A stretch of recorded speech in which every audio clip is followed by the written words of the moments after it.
sleep mask, and all of the eyepieces are adjustable, so they fit perfectly over the outside part of the eye instead of pressing against your actual eye. So you can see here they're pretty big and they're squishy.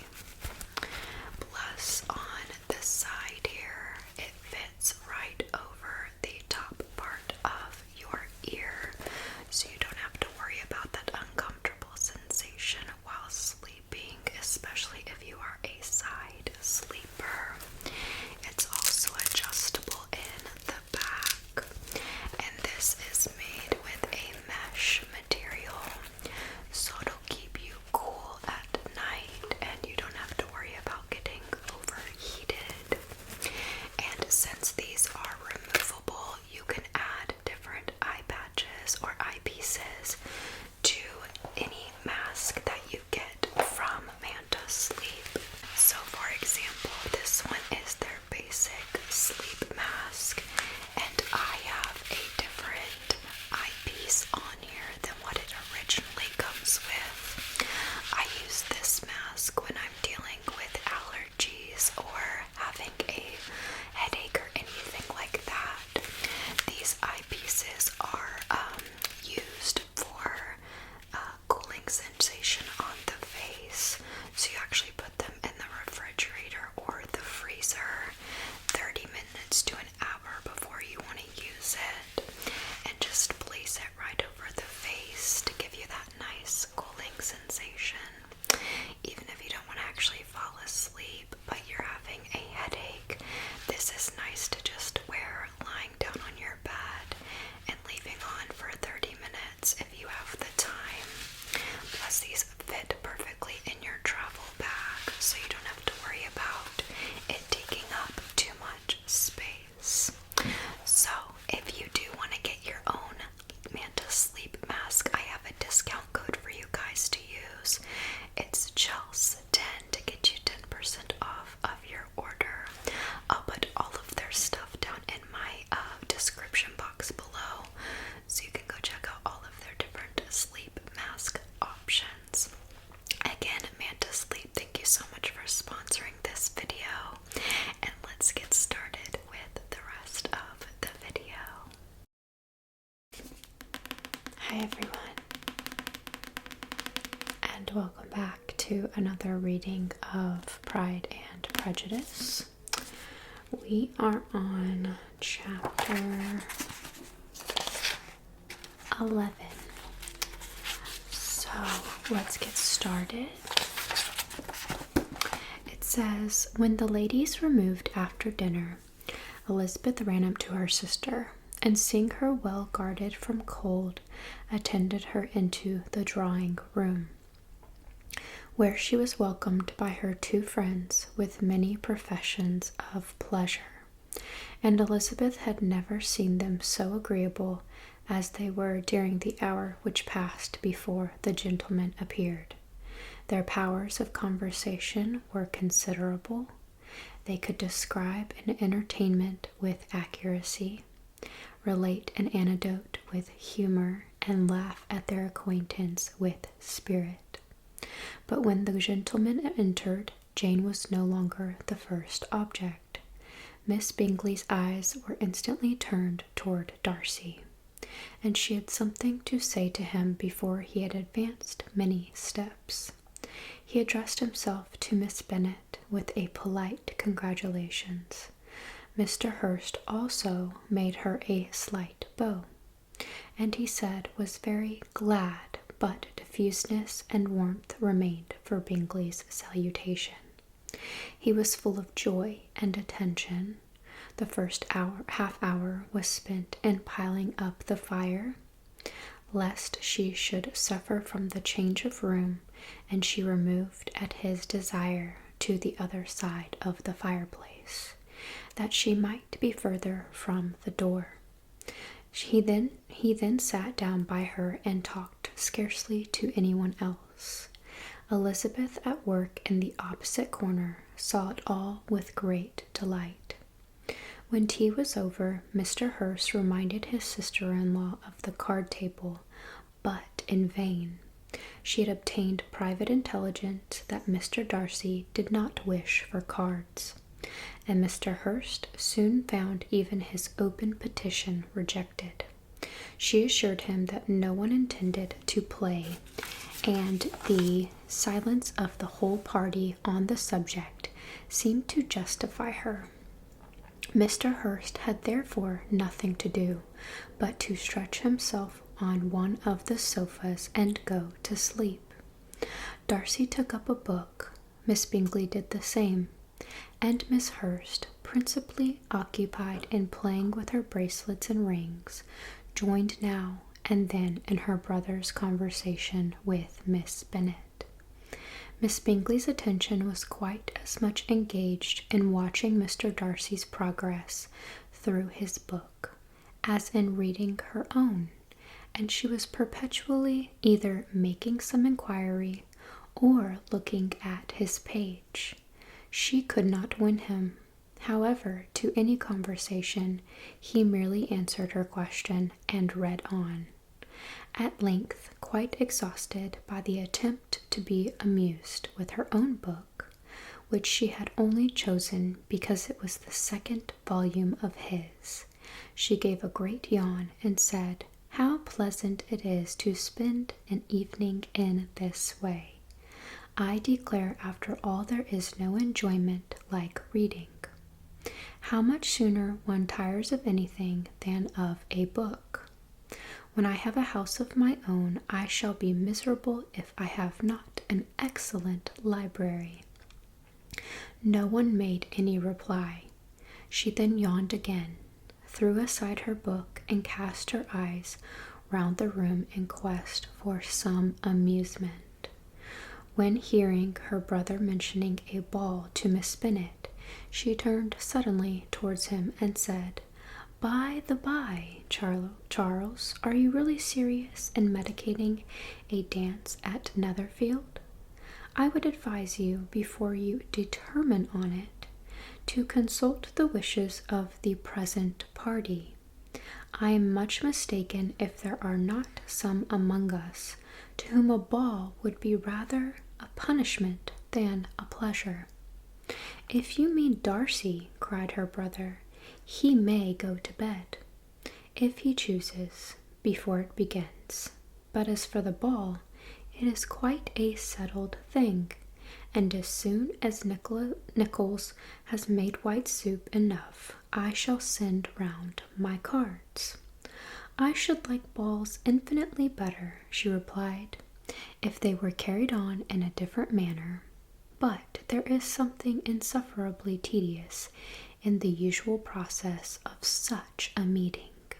It would surely be much more rational if conversation, instead of dancing, were made the order of the day." "Much more rational, my dear Caroline, I dare say, but it would not be near so much like a ball."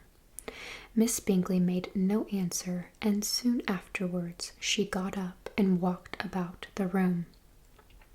Her figure was elegant, and she walked well, but Darcy, at whom it was all aimed, was still inflexibly studious. In the desperation of her feelings, she resolved on one effort more, and turning to Elizabeth said, "Miss Eliza Bennet, let me persuade you to follow my example and take a turn about the room. I assure you it is very refreshing after sitting so long in one attitude." Elizabeth was surprised, but agreed to it immediately. Miss Bingley succeeded no less in the real object of her civility. Mr. Darcy looked up. He was as much awake to the novelty of attention in that quarter as Elizabeth herself could be, and unconsciously closed his book.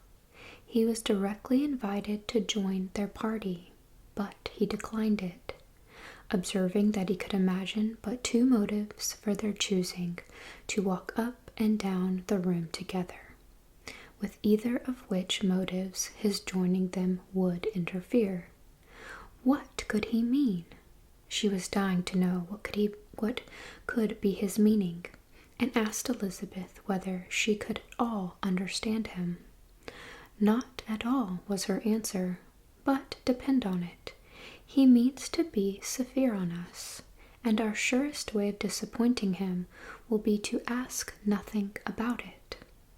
Miss Bingley, however, was incapable of disappointing Mr. Darcy in anything, and persevered, therefore, in requiring an explanation of his two motives. I have not the smallest objection to explaining them, said he, as soon as she allowed him to speak. You either choose his method of passing the evening because you are in each other's confidence and have secret affairs to discuss, or because you are conscious that your figures appear to the greatest advantage in walking. If the first, I would be completely in your way, and if the second, I can admire you much better as I sit by the fire. Oh, shocking, cried Miss Bingley. I never heard anything so abominable. How shall we punish him for such a speech? Nothing so easy if you have but the inclination, said Elizabeth. We can all plague and punish one another. Tease him, laugh at him, intimate as you are, you must know how it is to be done. But upon my honor, I do not. I do assure you that my intimacy has not yet taught me that. Tease calmness of temper and presence of mind. No, I feel he may defy us there, and as to laughter, we will not expose ourselves, if you please, by attempting to laugh without a subject.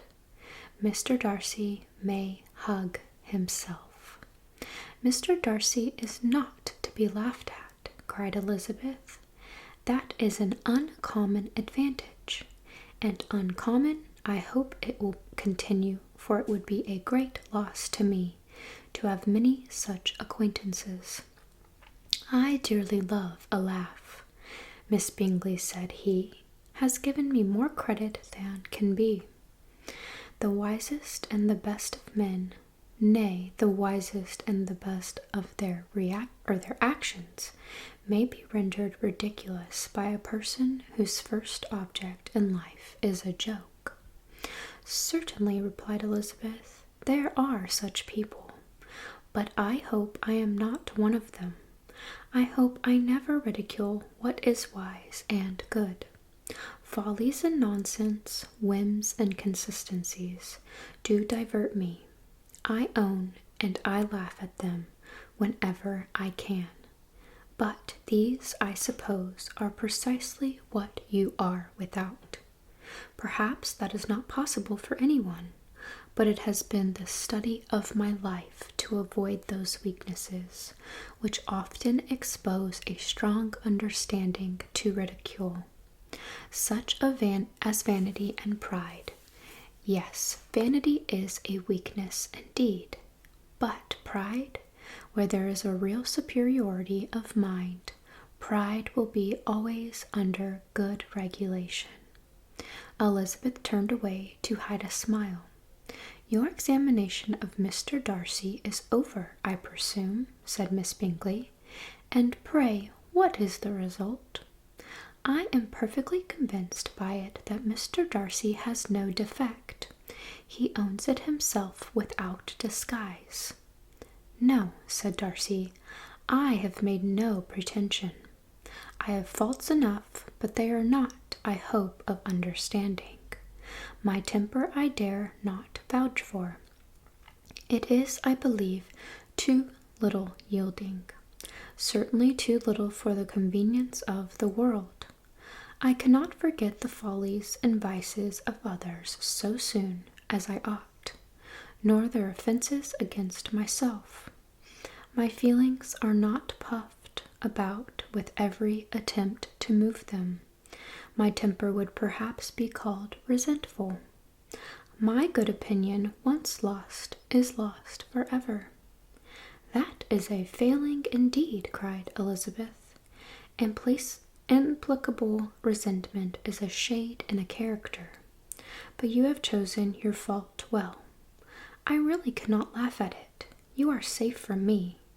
There is, I believe, in every disposition a tendency to some particular evil, a natural defect which not even the best education can overcome. And your defect is to hate everybody. And yours, he replied with a smile, is willfully to misunderstand them. Do not let us have a little music, cried Miss Bingley, tired of a conversation in which she had no share. Louisa, you will not mind my waking Mr. Hurst. Her sister had not the smallest objection, and the pianoforte was opened, and Darcy, after a few moments' recollection, was not sorry for it. He began to feel the danger of paying Elizabeth too much attention. Chapter 12. In consequence of an agreement between the sisters, Elizabeth wrote the next morning to their mother, to beg that the carriage might be sent for them in the course of the day. But Miss Bennet, who had calculated on her daughter's remaining at Netherfield till the following Tuesday, which would exactly finish Jane's week, could not bring herself to receive them with pleasure before. Her answer, therefore, was not propitious, at least not to Elizabeth's wishes, for she was impatient to get home. Miss Bennet sent them word that they could not possibly have the carriage before Tuesday, and in her postscript it was added that if Mr. Bingley and his sister pressed them to stay longer, she could spare them very well. Against staying longer, however, Elizabeth was positively resolved, nor did she much expect it would be asked, and fearful, on the contrary, as being considered as intruding themselves needlessly long, she urged Jane to borrow Mr. Bingley's carriage immediately, and at length it was settled that their original design of leaving Netherfield that morning should be mentioned, and the request made. The communication excited many professions of concern, and enough was said of wishing them to stay at least till the following day to work on Jane, and till the morrow their going was deferred. Miss Bingley was then sorry that she had proposed the delay, for her jealousy and dislike of one sister much exceeded her affection for the other. The master of the house heard with real sorrow that they were to go so soon, and repeatedly tried to persuade Miss Bennet that it would not be safe for her, that she was not enough recovered, but Jane was firm where she felt herself to be right. To Mr. Darcy it was welcome intelligence. Elizabeth had been at Netherfield long enough. She attracted him more than he liked, and Miss Bingley was uncivil to her, and more teasing than usual to himself. He wisely resolved to be particularly careful that no sign of admiration should now escape him. Nothing that could elevate her with the hope of influencing his felicity, sensible that if such an idea had been suggested, his behavior during the last day must have material weight in confirming or crushing it. Steady to his purpose, he scarcely spoke 10 words to her through the whole of Saturday, and though they were at one time left by themselves for half an hour, he adhered most conscientiously to his book, and would not even look at her. On Sunday after morning service, the separation, so agreeable to almost all, took place. Miss Bingley's civility to Elizabeth increased at last very rapidly, as well as her affection for Jane, and when they parted, after assuring the latter of the pleasure it would always give her to see her either at Longbourn or Netherfield, and embracing her most tenderly, she even shook hands with the former. Elizabeth took leave of the whole party in the liveliest of spirits. They were not welcomed home very cordially by their mother. Miss Bennet wondered at their coming and thought them very wrong to give so much trouble, and was sure Jane would have caught cold again. But their father, though very laconic in his expressions of pleasure, was really glad to see them. He had felt their importance in the family circle. The evening conversation, when they were all assembled, had lost much of its animation, and almost all its sense by the absence of Jane and Elizabeth. They found Mary, as usual, deep in the study of thoroughbass and human nature, and had some extracts to admire, and some new observations of threadbare morality to listen to. Catherine and Lydia had information for them of a different sort. Much had been done and much had been said in the regiment since the preceding Wednesday. Several of the officers had dined lately with their uncle. A private had been flogged, and it had actually been hinted that Colonel Forster was going to be married. Chapter 13. "I hope, my dear," said Mr. Bennet to his wife, as they were at breakfast the next morning, "that you have ordered a good dinner today, because I have reason to expect an addition to our family party." "Who do you mean, my dear?" "I know of nobody that is coming, I am sure, unless Charlotte Lucas should happen to call in, and I hope my dinners are good enough for her. I do not believe she often sees such at home. The person of whom I speak is a gentleman and a stranger." Miss Bennet's eyes sparkled. "A gentleman and a stranger? It is Mr. Bingley, I am sure. Why, Jane, you never dropped a word of this, you sly thing.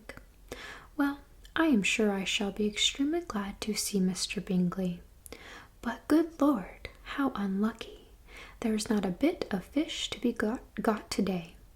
Lydia, my love, ring the bell. I must speak to Hill this moment." "It is not Mr. Bingley," said her husband. "It is a person who I never saw in the whole course of my life." This roused a general astonishment, and he had the pleasure of being eagerly questioned by his wife and his 5 daughters at once. After amusing himself some time with their curiosity, he thus explained: "About a month ago I received this letter, and about a fortnight ago I answered it, for I thought it a case of some delicacy, and requiring early attention. It is from my cousin, Mr. Collins, who, when I am dead, may turn you all out of this house as soon as he pleases." "Oh, my dear," cried his wife, "I cannot bear to hear that mentioned. Pray do not talk of that odious man. I do not think it is the hardest thing in the world that your estate, should be entailed away from your own children, and I am sure if I had been you, I should have tried long ago to do something or other about it." Jane and Elizabeth tried to explain to her the nature of an entail. They had often attempted to do it before, but it was a subject on which Miss Bennet was beyond the reach of reason, and she continued to rail bitterly against the cruelty of settling an estate away from a family of 5 daughters, in favor of a man whom nobody cared anything about. "It is certainly a most iniquitous "An iniquitous affair," said Mr. Bennet, "and nothing can clear Mr. Collins from the guilt of inheriting Longbourn. But if you will listen to his letter, you may perhaps be a little softened by his manner of expressing himself." "No, that I am not sure I shall not, and I think it is very impertinent of him to write to you at all, and very hypocritical. I hate such false friends. Why could he not keep on quarreling with you, as his father did before him? Why, indeed, he does seem to have had some filial scruples on that head, as you will hear. Dear sir, the disagreement subsisting between yourself and my late honored father always gave me such uneasiness, and since I have had the misfortune to lose him, I have frequently wished to heal the breach, but for some time I was kept back by my own doubts, fearing lest it might seem disrespectful to his memory for me to be on good terms with anyone with whom it had always pleased him to be at variance. There, Miss Bennet, my mind, however, is not made up on the subject, for having received ordination at Easter, I have been so fortunate as to be distinguished by the patronage of the Right Honourable Lady Catherine de Bourgh, widow of Sir Louis de Bourgh, whose bounty and beneficence has preferred me to the valuable rectory of this parish, where it shall be my earnest endeavour to demean myself with grateful respect towards her ladyship, and be ever ready to perform those rites and ceremonies which are instituted by the Church of England. As a clergyman, moreover, I feel it my duty to promote and establish the blessing of peace in all families within the reach of my influence, and on these grounds I flatter myself that my present overtures of goodwill are highly commendable, and that the circumstance of my being next in the entail of Longbourn estate will be kindly overlooked on your side, and not lead you to reject the offered olive branch. I cannot be otherwise than concerned at being the means of injuring your amiable daughters, and beg leave to apologize for it, as well as to assure you of my readiness to make them every possible amends, but of this hereafter.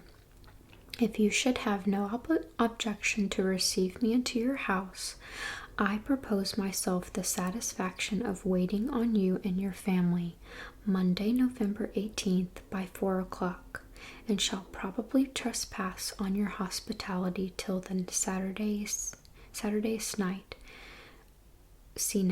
following, which I can do without any inconvenience, as Lady Catherine is far from objecting to my occasional absence on Sunday, provided that some other clergyman is engaged to do the duty of the day.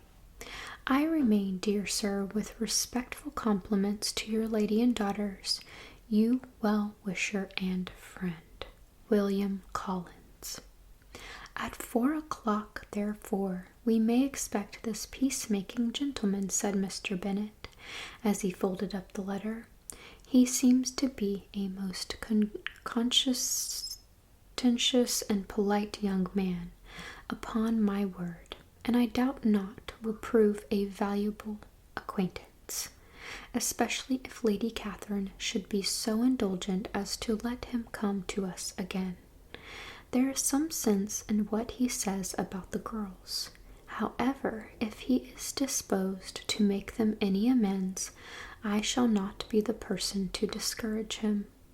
Though it is difficult, said Jane, to guess in what way he can mean to make us the atonement he thinks our due. The wish is certainly to his credit. Elizabeth was chiefly struck by his extraordinary deference for Lady Catherine, and his kind intention of christening, marrying, and burying his parishioners whenever it were required. He must be an oddity, I think, said she.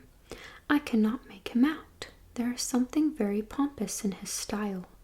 And what can he mean by apologizing for being next in the entail? We cannot suppose he would help if he could. Could he be a sensible man, sir? No, my dear, I think not. I have great hopes of finding him quite the reverse. There is a mixture of servility and self-importance in his letter, which promises well. I am impatient to see him. In point of composition, said Mary, the letter does not seem defective. The idea of the olive branch, perhaps, is not wholly new, yet I think it is well expressed. To Catherine and Lydia, neither the letter nor its writer were in any degree interesting. It was next to impossible that their cousin should come in a scarlet coat, and it was now some weeks since they had received pleasure from the society of a man in any other color. As for their mother, Mr. Collins's letter had done away much of her ill will, and she was preparing to see him with a degree of composure which astonished her husband and daughters. Mr. Collins was punctual to his time and was received with great politeness by the entire family. Mr. Bennet indeed said little, but the ladies were ready enough to talk, and Mr. Collins seemed neither in need of encouragement nor inclined to be silent himself. He was a tall, heavy-looking young man of 25.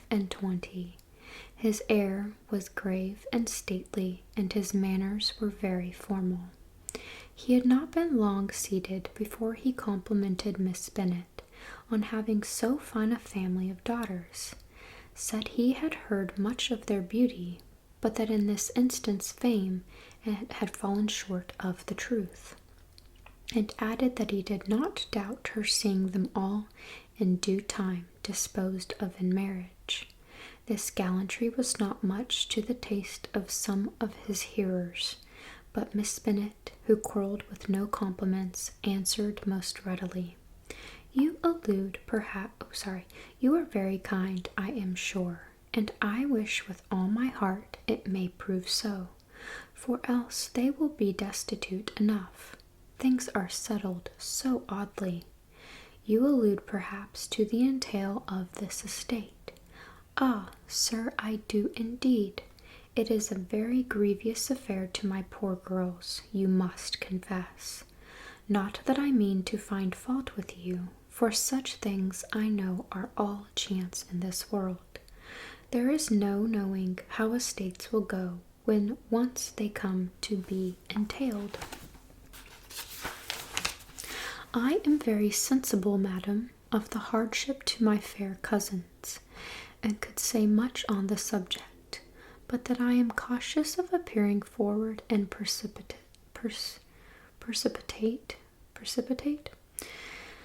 But I can assure the young ladies that I come prepared to admire them.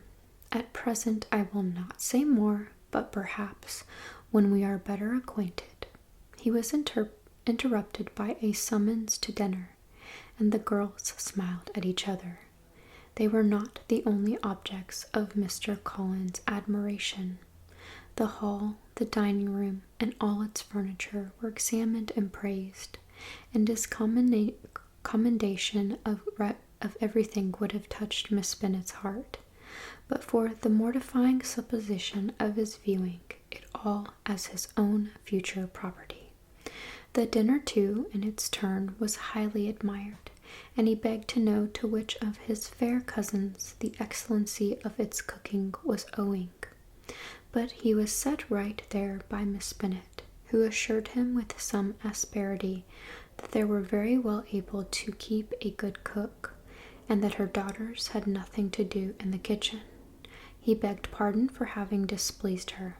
In a softened tone she declared herself not at all offended, but he continued to apologize for about a quarter of an hour.